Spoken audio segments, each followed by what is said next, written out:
Welcome to the local campaign here on Rogers TV. We turn our attention to municipal debates here on the show.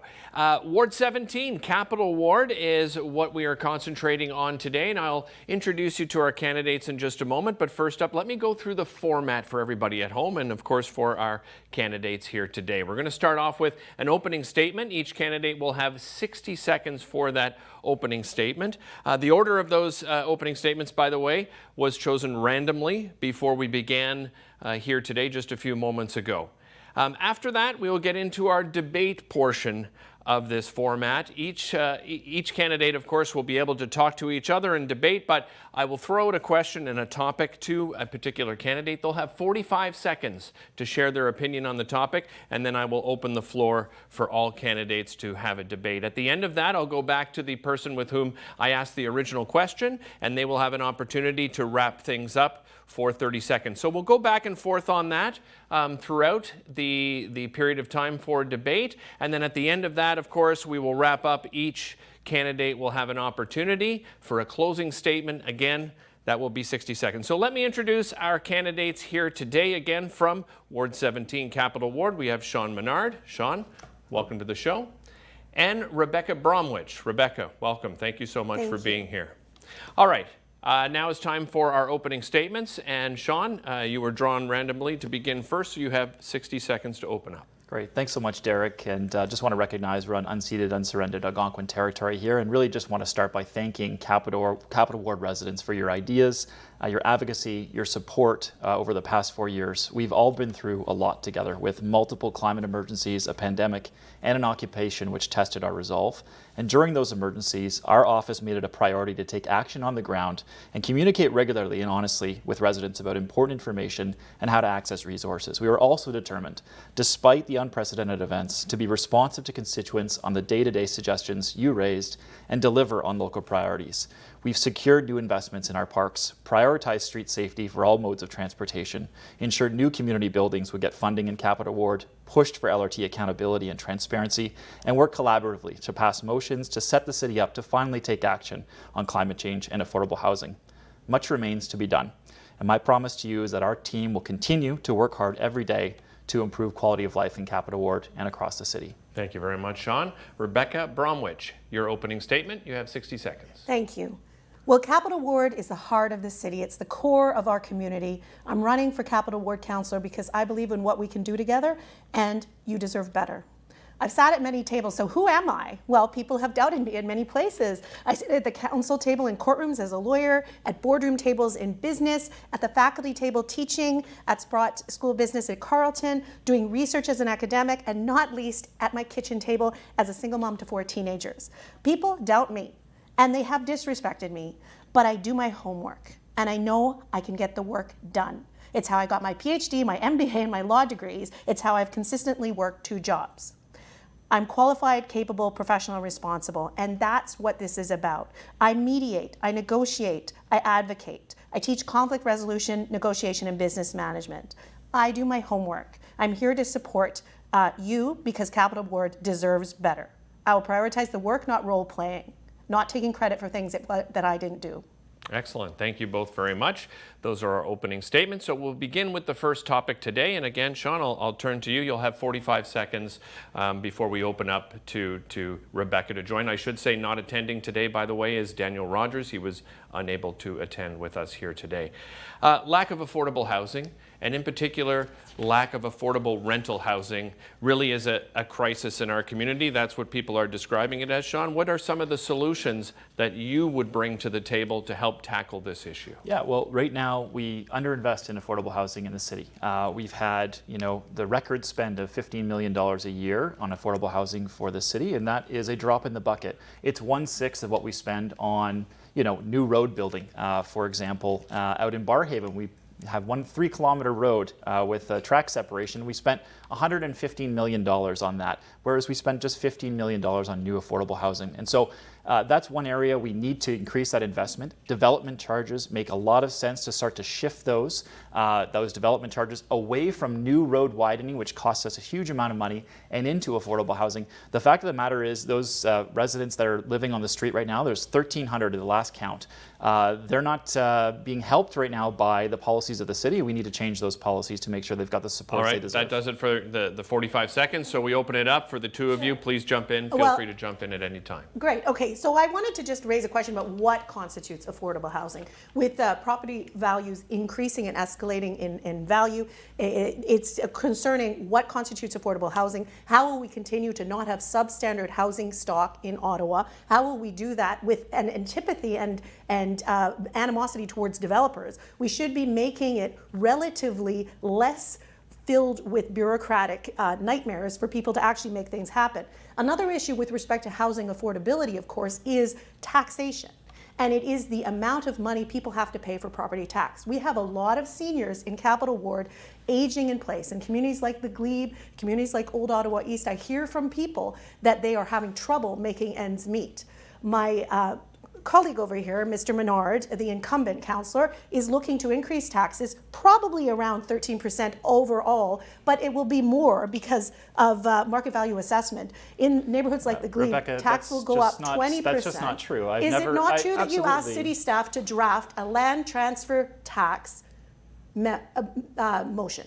Is that not true? Well, I'm not sure what you're talking about with regard to 13%. I'm not sure what you're talking about with regard to a motion. But in any event, taxes are at 3% right now. I see no reason why they need to go up beyond what they are right now. But we need to reallocate priorities. What about your proposal for free transit? Is that not going to cost money? Just to bring it back to the issue of affordable housing, we've spent $70 million in the last decade on subsidizing corporate developers when we know that they would build anyway. And so unfortunately, we need to start to reduce those subsidies to corporate developers and put them into affordable housing, which is the topic that we're talking about today. I see no reason why taxes need to go above what we currently have them at right now, but we definitely need to start shifting our priorities in a drastic way towards things that we say we care about, like climate change, like affordable housing, like helping those seniors. It's really unfair, the taxes at this point in the city, because the core subsidizes the rest of sprawl in the city. Sean, I'm just going to let Rebecca jump in because you will have 30 seconds to wrap up, okay? If I might. When I'm walking around talking to people, and I have been walking around talking to people in Capital Ward, what I'm hearing that they care about is the inflationary environment that they are living in. Of course they care about environmental sustainability. Of course they care about affordable housing. But housing has to be affordable for average people who are aging in place in these communities. And tax increases like the ones that are being proposed are problematic. All right, that's our time for that. Sean, as I said, you'll have 30 seconds to wrap up on this topic. Absolutely. And I think part of the problem is tax fairness. We subsidize a lot of sprawl in the city. If we're going to start to get taxes where they should be in the city, then we have to stop sprawling. That is where it's $465 per person per year every time that we sprawl out. In Capital Ward, we've been trying to do our part by establishing a ward affordable housing fund. We've got new affordable housing going in Carling. We have allocated a spot in the Glebe at Chamberlain and Bank, and we need much more on this issue. So we'll be pushing that at next term of council. All right, thank you both. I appreciate that. Rebecca, you will have 45 seconds to open up the next topic. And you touched on it at the beginning during your opening statement, and that is, what are some of your recommendations to help revitalize Ottawa's downtown core? Well, that's a great question. In terms of revitalizing Ottawa's downtown core, it's important that we ensure that we have mixed residential. So we have to have communities that are supported, and those communities need things like green space, they need a tree canopy, they need walkable streets for pedestrians as well as cyclists, as well as motor vehicle traffic. We need to be thinking about all those different uses by community members. We need to have sensible development that is reasonable and in keeping with the character of the area. We need to have transportation and public transit that enables people to get back and forth into their communities and out of their communities effectively and efficiently. So it's about better transit, and it's about making it possible to get downtown so we're not siloed away. We are one city. All right, I'm going to open it up now. The floor is open to any candidate. Yeah, certainly we've been pushing to get quality of life improvements within our core. And so you can see that in the partnership that we've established at the Deschâtelet building in Old Ottawa East with a public school board, the city building a new gym, as well as seniors affordable housing to come, and new parks. That's the type of partnership that we've been trying to foster. You see the changes now happening on the Bank Street Bridge to build that sort of all modes of transportation are welcome in our community. The 30-kilometer-an-hour speed limits in the residential streets that we've changed, along with associated traffic calming, these are the things that really help improve quality of life. One of the things we talked about last campaign was that West Coast Video building. How long was it sitting there just vacant without any commercial space there, bringing down that rest of that community? We found a way to make sure that building came down this term, and that we're going to redevelop that property. Those are the sorts of things that our record has shown, and we really want to increase that quality of life in Capital Ward. I mean, I think everyone wants to increase the quality of life in Capital Ward. The question is about doing so effectively. The incumbent has referred to a number of announcements. What we're not seeing is shovels in the ground. What we're not seeing is actual building happening with respect to Old Ottawa East Community Centre, with respect to Heron Park Community Centre. We're not seeing the action happen. So what I'm telling you is that I'm here to be effective. I'm here to get the work done. I'm not about taking selfies and about litigating matters on social media. Social media is not public engagement. And so another thing I wanted to mention as well, talked about the 30-kilometer-an-hour speed limit. What I'm hearing, and it's a great idea, I have 4 kids in this community. It is important that they're safe on the streets. I hear so many people saying that those speed limits are not enforced. In fact, the paint is peeling off the signs. We need to have enforcement of those 30-kilometer speed limits. Any right is not meaningful without a remedy. It's a basic principle of law. So yeah, I want to get Shawn in here because you will have an opportunity to wrap up on this. Go ahead, Shawn. Thanks, Derick. I mean, the best way to enforce those speed limits is to make sure that we redesign our streets well. 30-kilometer-an-hour streets mean that those streets will be redesigned at 30 kilometers an hour when they are redesigned. The fact of the matter is that we've actually calm traffic on places like Riverdale through traffic calming. That has made a huge difference for our community and the people that have requested traffic calming. We know that someone hit at 30 kilometers an hour much less likely to be injured than someone at 40 or 50. And so those changes are necessary to keep implementing changes. And I disagree with the statement that we don't have shovels in the ground. Springhurst Park, brand new. Eugene Forsey, we've got shovels in the ground in the basketball court. The new Fire Hall Park, shovels are in the ground. In Deschâtelet building, those shovels are in the ground. The Bank Street Bridge, you can see it's under construction now. So we are getting things done, and shovels are in the ground. All right, that's our time. You have 30 seconds, Rebecca. Yeah, so I mean, I love the idea of redesigning streets. That's a great idea. We don't disagree on everything. That's a great idea. The problem is my kids are walking on those streets today. Redesigning those streets is a long-term solution. Sure, it's great. It's great to have a grand ideological vision, which the incumbent has. I am a more practical person. I look at the problems we're having today, and the problem we have today is we have kids walking home from school and the traffic is moving too fast for them. Yes, some of those traffic calming measures are working, but they are not perfect. We need to enforce the speed limit with public funding of public safety. Okay, that is time. I'll move over to Shawn. Again, you'll have 45 seconds to open up the discussion on this. You both touched on policing. What is your position on policing in our city? And some people have talked about, I mean, you can use whatever language you want, freezing or defunding the police. How should we be allocating some of those funds if that is something that's under consideration for either candidate? Yeah, well, I start with the premise of where we've been. And where we've been the last 20 years is that our policing budget has tripled. It has outpaced inflation and population growth. It is a high budget. And so what I've been proposing at City Council is that we need mental health response teams. This is something that instead of spending expensive police dollars to go out to the crisis that we're seeing on our streets with drug use and homelessness, that's not a policing issue, an enforcement issue, but we're sending police there. What we should be doing is establishing a fourth emergency service, a mental health response team, unarmed members of the public that are able to go out and help serve those members of the public and get them the wraparound services that they need. And so, there's certainly a place for police. It is certainly not in the mental health sphere, though. Okay, that's time for the opening. It's now open to both candidates. Well, I mean, frankly, I've worked as a Crown prosecutor, and I've studied criminal law, and my PhD deals specifically with criminal law. And I can tell you right now, first of all, it is not within the jurisdiction of City Council to defund police. It is not within the jurisdiction of City Council to defund police. So when the incumbent tweeted about that in June of 2020, that it's time to defund police, that it was irresponsible. And it's irresponsible to throw that language around because proponents of the idea of defunding police don't actually want it to receive no funding. They just want to cut funds. So they're just throwing around a hashtag without actually talking about it with nuance. So that's one important point. Another important point, in Montreal, there are 220 police officers per 100,000 people. They want more.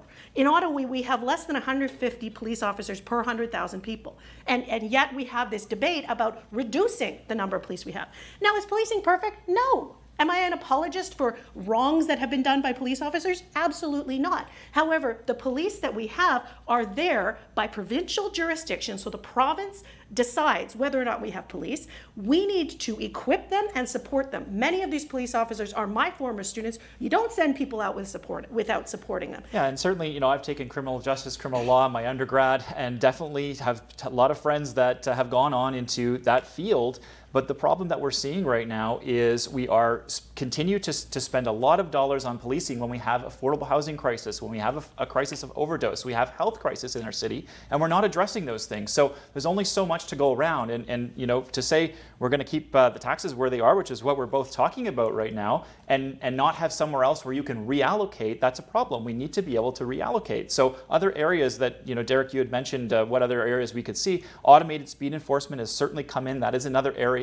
You look at that type of traffic calming and the redesign of our streets, that is the most effective thing. If you've got a police on every single corner policing speed, that's not an effective use of resources. So I think we do need to see reform in this city. The Ledane Commission has laid out some fantastic ideas about reform. And I'm certainly... Just hold that for a moment, and I'll let you finish that shot, Shawn, that thought, Shawn, because you'll have 30 seconds. But Rebecca, you want to jump in here before Shawn? Yeah, I do. I mean, it's not an either-or problem. And this is the oversimplistic kind of language we get from social media and Twitter.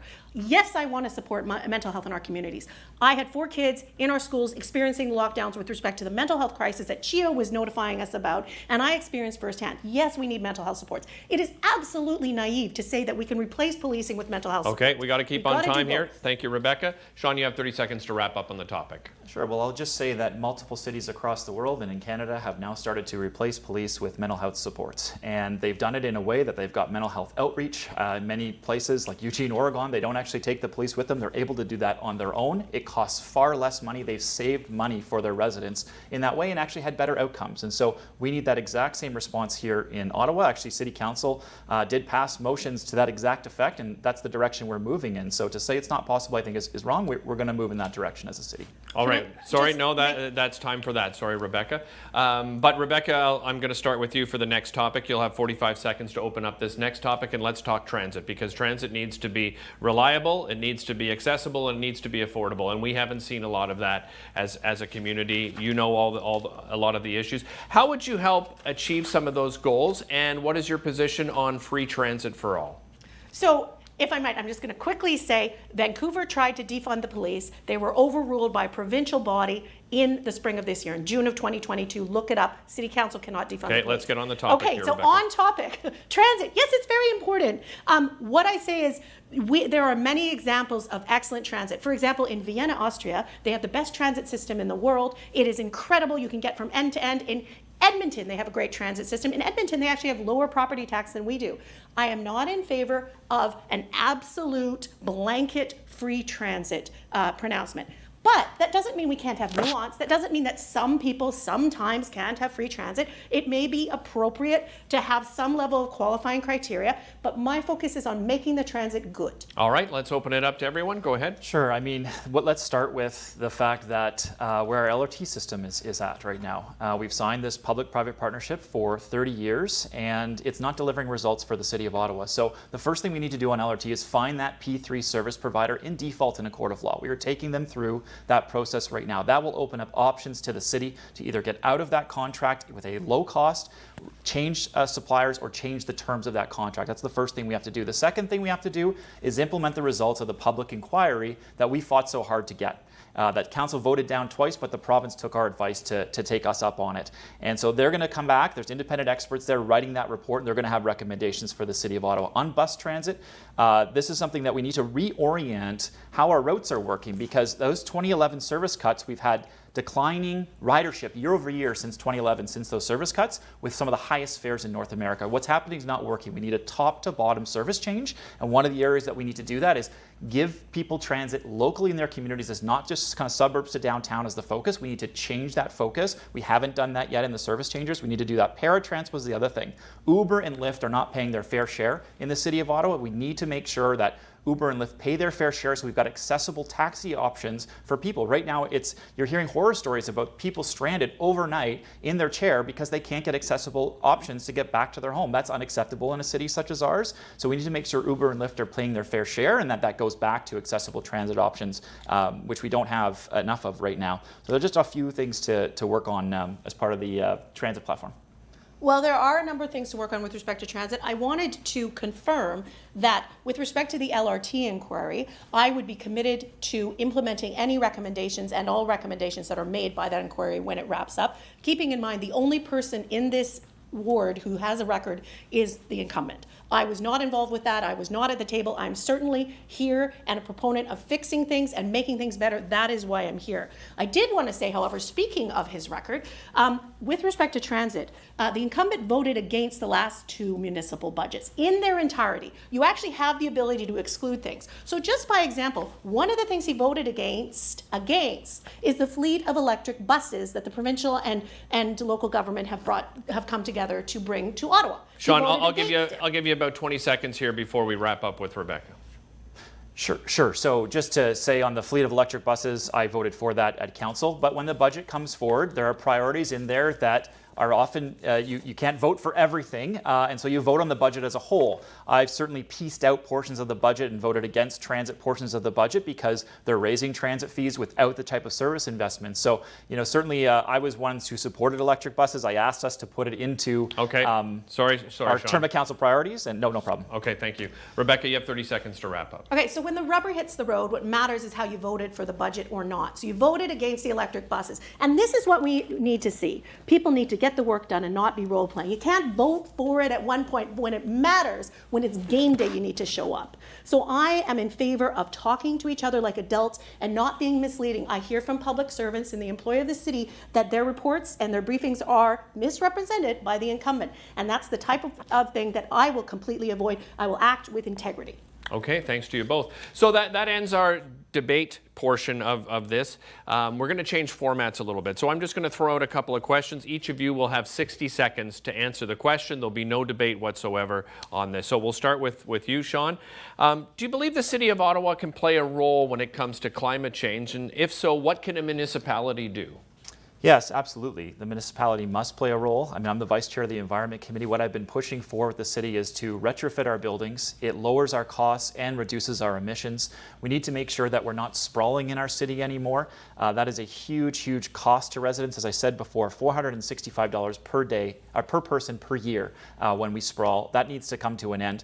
We also need to be transforming our streets, more street side patios, bike lanes, walkability. These are things that we need in our city because the top 3 emissions right now are our housing, our transportation system, and our waste system. Solid waste also needs reform. We're sending far too many organics to the dump. A dump would be $400 million to site, with incineration being even more expensive than that. So those are 3 things we need to tackle in the next term, and I can tell you, some of those things are absolutely coming. We have a great climate change plan right now, but we need to actually fund it and put the action behind it, which is what I'm committed to doing. All right, thank you very much, Shawn. Rebecca, you have 60 seconds, same topic. Well, thank you. So the city actually has a climate change plan. They have a strategic plan that was implemented through the work of public servants who work for the city, as well as through the influence of city councillors. So that work is not something I would erase, I would value, and I would work forward with that. It's coming up for renewal in 2025, so it's time for us to look seriously at the concerns with respect to climate. I am very committed to dealing with these issues. That's why I was a Green Party candidate in 2004, back in the day, and I was their justice critic. This was my first love with respect to politics, is environmental sustainability, so I am deeply committed to these issues. What can we do at the local level? Well, you got to, act locally, think globally, of course, is the old adage. Improvements to transit are important. We need to ensure that we have an appropriate tree canopy. Environmental sustainability is enhanced by active commuting, by protected bike lanes, by urban intensification. He's not wrong about that. We, of course, to intensify the urban environment, we have to let people build there too, though. And green cover. We need to... All right, I'm sorry, that's our time for that topic. All right, we're going to move straight to our conclusion here today, and you'll have an opportunity for your closing statements.